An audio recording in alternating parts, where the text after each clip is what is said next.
and welcome back to Woodturners Journal. I'm Jerrod, and today we're going to be, I'm not going to really focus on actually making a great piece, but I think it'll come out pretty nice. I'm just going to make a simple bowl, but what I do want to focus on is I belong to a few wood turning groups, and I've been noticing people finishing their bowls and their projects and still have tool marks in it, from the chisel, light little circles or scrapes, sanding marks, whatever, tear out.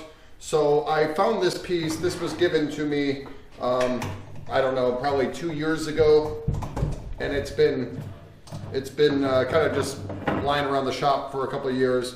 But if you could see it, let's see if you can see it. There is really nasty tear out in this bowl, and it's been sitting around. It's warped now. It's been drying. So obviously somebody rough turned it and didn't really do a great job at it.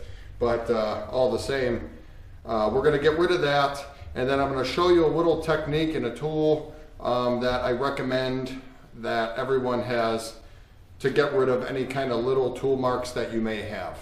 So I'm going to turn this really fast. Like I said, this isn't going to be a crazy project where I'm trying to make something different like I usually do, or put a twist on it. I'm just going to make a simple bowl, but then I'll show you the process of really trying to fine tune so you could start sanding at a higher grit sand, you know, maybe 180, 220 or so, but rather than having to start all the way down at, you know, 60 or 80. So let's, I'm gonna get this set up. We'll just turn this really fast. Like I said, I'll round it out, get it ready to be a bowl.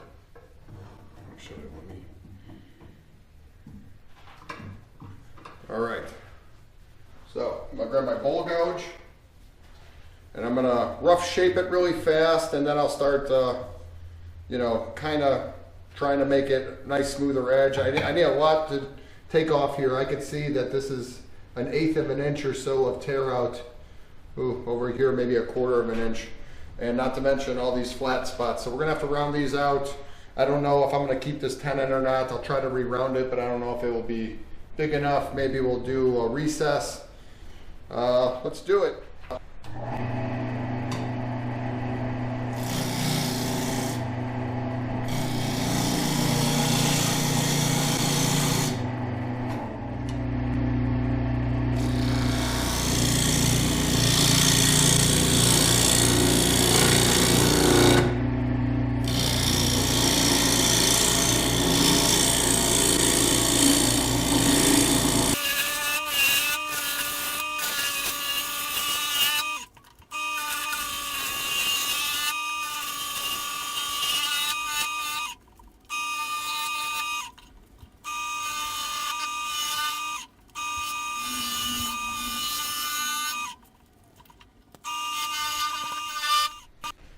All right, so this is a good basic shape, and you know, I'm happy with it.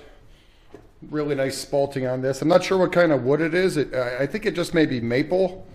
I don't know. Like I said, I got this for free. Somebody gave it to me. They turned it and just kind of rough shaped it, and it's been sitting around for a couple of years. So I thought it'd be good because of how beat up it was for this demonstration. And so I'm not sure if you could see it. Let's try to bring it closer here. But there are tool marks on here.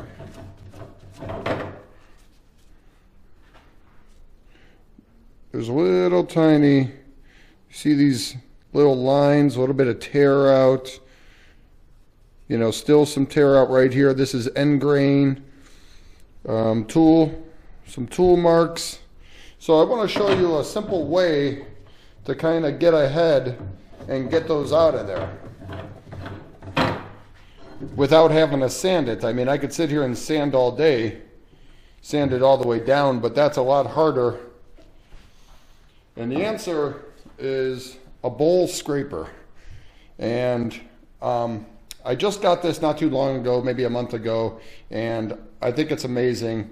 And that's why I see, like I said, I've been seeing pictures of people's work and everything else, and their work's really nice, but the finishing is the problem. And it's the minor details that will make, you know, a good turner into a great turner. So I definitely recommend this. And what I'm going to do is I'm going to grab this thing and kind of tilt it on its side a little bit and just use the little edge of this. And I'm not going to go hard. I'm just going to barely touch. And it's on its side. And the reason you don't want to put it flat down is because when you put it flat down in there, it's going to flat scrape and dig. I'm turning it up on its side so it kind of can roll off of it. It's not the flat surface. It has nowhere to go other than to dig down into it. This way, it's all just kind of gently scraping it. And what I'm going to do then is I'm just going to work this around and almost the goal is to just make a nice little fine powder or dust. And so I'm going to do that, and that will end up getting all this little tear out, all these little lines, all that out of here. And then when it comes to sanding, I could start at a higher grit sandpaper rather than having to, like I said, sit here all day, starting all the way at the bottom and completely trying to sand out every single little mark. So let me show you what I mean.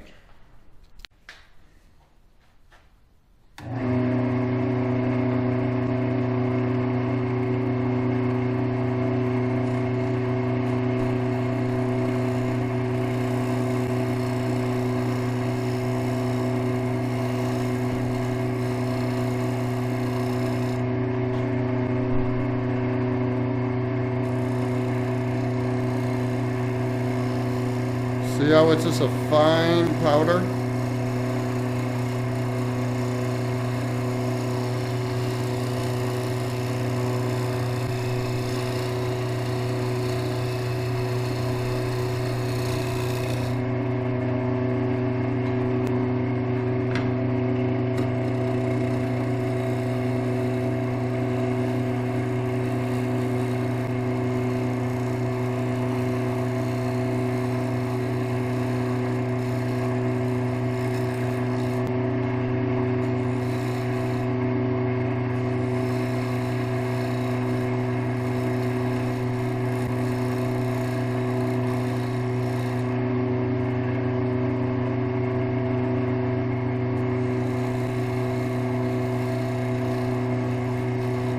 This is all it's creating on there, is this little tiny dust.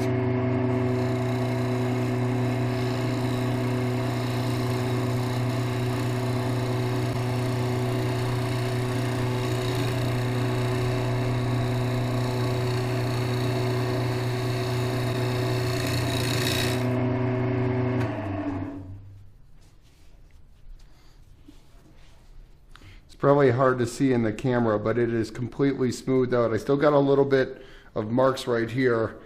I'll just bring it back.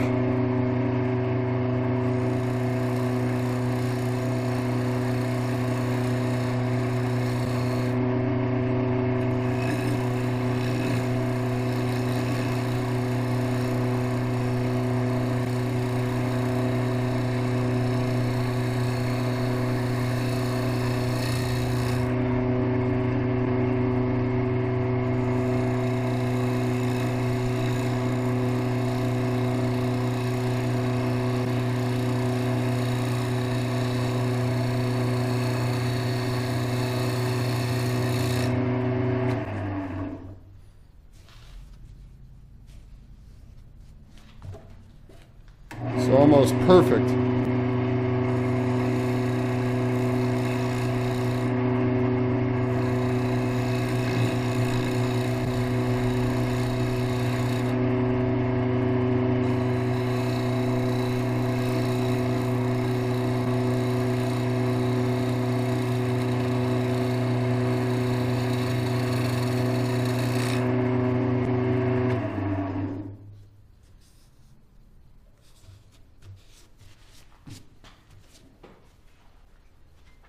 One more time and I think we're good.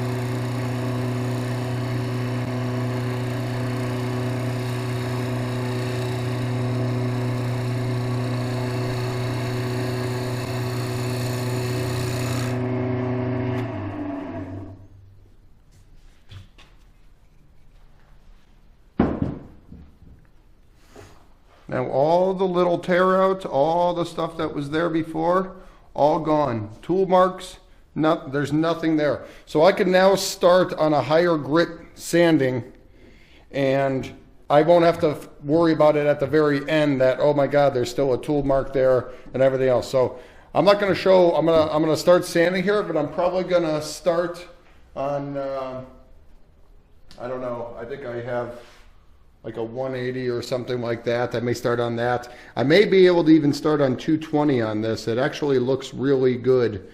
So maybe I'll try 220, and then I'll flip it around. When we come back, the outside will be done, and I'll flip it around and we'll do the inside really fast. And I'll show you how easy it is.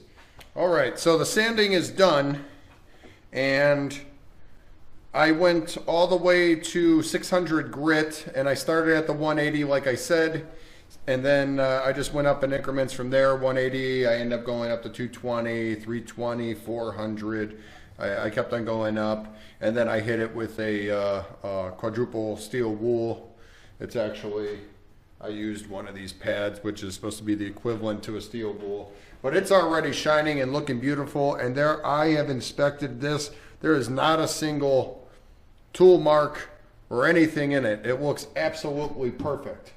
And once again, I just want to reiterate, I'm not digging in and I'm not pushing hard with this. I'm slightly turning it. I'm resting the side on the tool rest, and I'm just gently trying to basically you're just kind of sanding it with this, and it speeds up and makes your finish so much more perfect than just trying to sand it yourself. Because I've even, before I got this or I did it, and it would drive me crazy because I would sand and I would start doing my finish. I would think I'm done and I'd do my finish, and then once you put the finish on there, whatever, you know, you're using oil, all of a sudden it radiates the tool mark or the end grain that, you know, has given you a hard time. So this definitely is such a better way of doing it. So this is my my bowl scraper. I think it's a 1 inch. It's from Carter & Sons. It's really good. I recommend it. But like I said, we'll do the inside. I'll show you how easy it is to do the inside. And like I said, I mean, this bowl is coming out nice because of the spalting and everything else, but this wasn't really about the design. This is more or less to show you how easy it could be. I mean, there is end grain on 2 sections of this bowl, and usually that's the hardest part for beginning turners, and it's absolutely perfect. And like I said, you can't see, there's not a single tool mark or scrape or anything on this. So I'm gonna go ahead, I'm gonna put some shine juice on it, and then we'll flip it around and we'll hollow out the inside. Watch this come to life.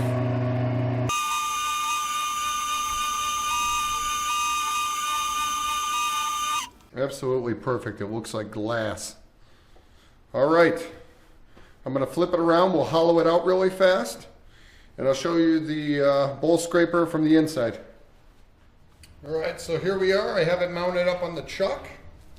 I'm gonna flatten this out, true it up, and then we'll hollow it out, and then I'll show you the bowl scraper doing it on the inside. It's basically the same thing, but just in the inside of the bowl. So let's true this up really fast.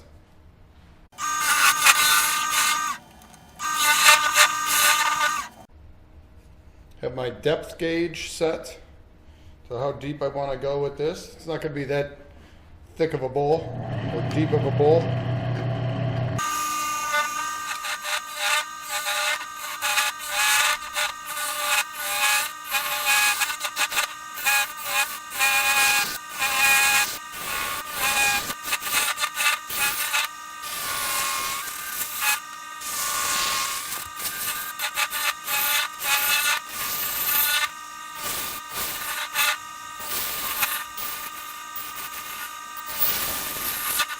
I'm not sure if you could see, but there is definite tool marks from going in there. And this is where I'm seeing a lot of it in other people's work. You know, they're not getting all these totally out, And in the center, it's kind of the hardest part because that's where it's actually kind of turning the slowest. You don't have all the leverage of it turning, spinning to make a nice clean cut. So it doesn't cut as well in the center, so you see it. So that's where this tool is going to come in handy. I'm going to basically do the same thing. Once again, I'm just kind of tilting it. And on mine here, I have the whole, basically the blade and everything is on the left side of it. This isn't sharp over here. This is sharp. You know, my bevel goes all the way around right here. But I'm not going to sit here and ride the bevel on it. Like I said, I am tilting it up basically at a 30 to 45, and then I'm just doing a nice light scrape. Like I'm not even scraping it. I'm just kind of doing a nice feathering cut. Just gently touching it and then bringing it back. I'll show you what I mean.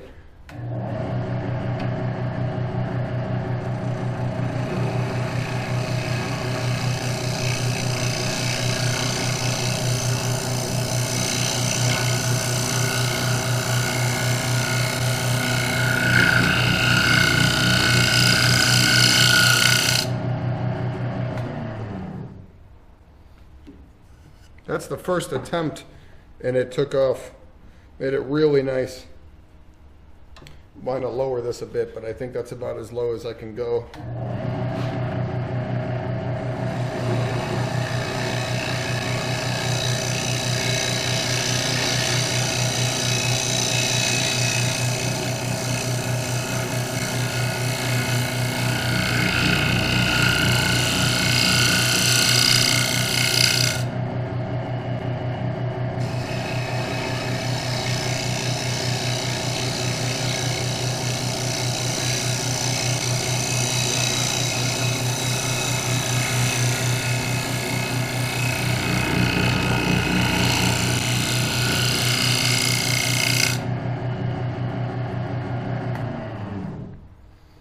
And look at the base. I'm just getting sawdust out of there. Every once in a while I'll get some of this, but it's really light and it falls apart when you touch it. It's, like I said, it's almost using this as just a little sander. And that's what you want to do. It's going to make your life so much easier rather than having to sit here and sand it and get all these marks out. This is definitely the way to go. Let me go some more. Bring it out a little bit. I need to try to get in the center a little bit.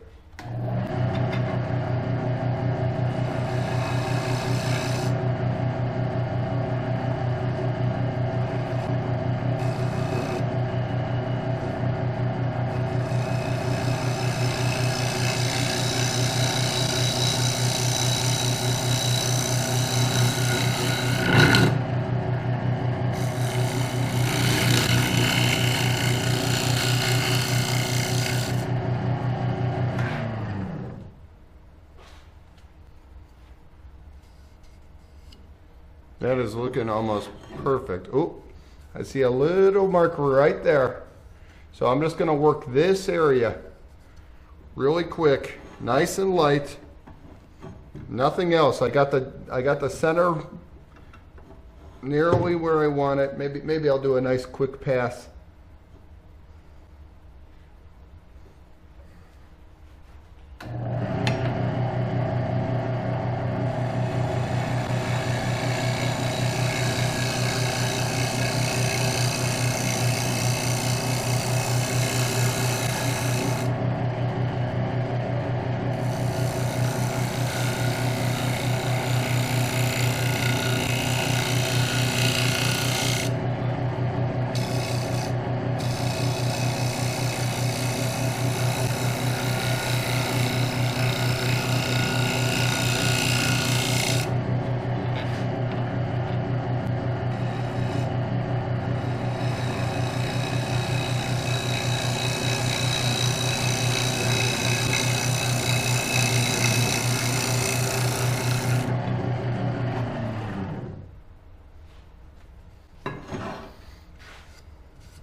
I definitely got the center where I wanted it.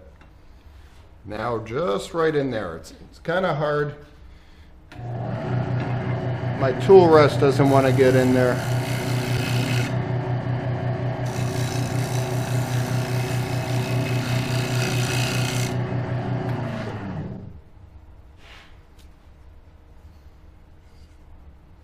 And that's about perfect. Once again, I'm going to start on about 180, and I'll do 180. I can't feel anything. I don't really see much. 180 will get out whatever little remainder is, and then I'll just move up from there. But that's about it. I'll sand it, I'll finish it, I'll cut off the tenon, and I'll show you the finished product. Well, there it is. I completely finished it. I took off the tenon and then just did the same process. I put a brand on there, and then I buffed and polished it and waxed it, and it's absolutely perfect. I've been trying to find any kind of flaw in here, any tool mark, anything, and it's absolutely perfect. There is nothing in there. And like, once again, I just wanted to try to help people finish their projects. I felt like, you know, like I said, I see a lot of pictures and people's work, and then I could see tool marks in there, or I could see, you know, raised grains from, you know, end grain, some tear out. And this thing really makes the difference. It will make such a perfect finish for you and make life a lot easier. Unless you like sitting there sanding all day, which you know, I'm not a big fan of, but this really speeds up the process, gets rid of all tear out, gets rid of all the you know, any kind of little tool mark that you may have made in there. You know, and sometimes it's unfortunate, sometimes you don't notice until after you start putting your finish on there. And unfortunately, you know, I've done it where I'm putting my finish on, and then all of a sudden, oh, I found a tool mark, and it shows more than it did, and you just have to go back over it a little bit and kind of start your finishing process. But that is still a lot faster than resanding the whole thing and trying to work it down that way. This speeds it up really quick. And then another thing, I'm not sure if I mentioned it before, but you know, I just want to make sure you point out, like, if you're just starting this technique, the more of a pitch that you have, the more gradual it's going to be. If the more face down, the more flat you have it on the rest, the more aggressive the cut's going to be. So that's why, like I said before, I said, you know, if you're starting off, you may want to go a little bit higher than normal, and as it turns on there, it just rolls off of it, making a real nice fine cut. Okay, that's the whole technique on it, and it's not that hard. But I definitely, if you don't have a bowl scraper, I definitely recommend it. It's going to change your finish completely. It's going to make your life a lot easier. I would have to say on this bowl, sanding, going through all the sands all the way up, starting at 180 or so, maybe 10 minutes on the outside, maybe 10 minutes on the inside. This whole project didn't take me, and like I said, it's not a complex design, but the whole point was to show how to get a perfect finish, you know, and but the whole project probably took me less than an hour. You know, I don't even think it took me that long. So it definitely speeds things up. So if you have any questions, I hope I explained it well enough. You know, in my head, it's not that complicated, but a lot of people don't, you know to use this, or you know, may not even know this exists, but definitely. And one more thing I want to point out, it's not like a regular scraper. Like I have I don't even know what size this is, a 1-inch. This does not work the way that this works. The 1-inch wants to cut aggressive all the time, and it's because of this radius goes around and all the way down. This has edges. You'll never be able to get that perfect. You may be able to, but you're risking that you're going to get a really bad catch. And when this thing catches, it catches bad. And trying to do the technique with a smaller one, you could hit the edges here, and that will definitely catch really bad, or it's just too small that you're risking getting an aggressive cut, and it happens faster than you realize. So you could, you know, potentially destroy your whole project. So wider's better on this. So I definitely recommend it. And once again, I still just want to thank everybody for all the support. Thank you for everyone for subscribing. I really do appreciate it. I can't believe it. We're approaching at this point the 7,000 mark, and I think that's amazing. If you're interested in joining a group and you know, showing off your work or asking questions and discussing wood turning, I have a Facebook page, Woodturners Journal. Check it out. I have the link below. And once again, I just want to thank everybody for everything. Thank you so much.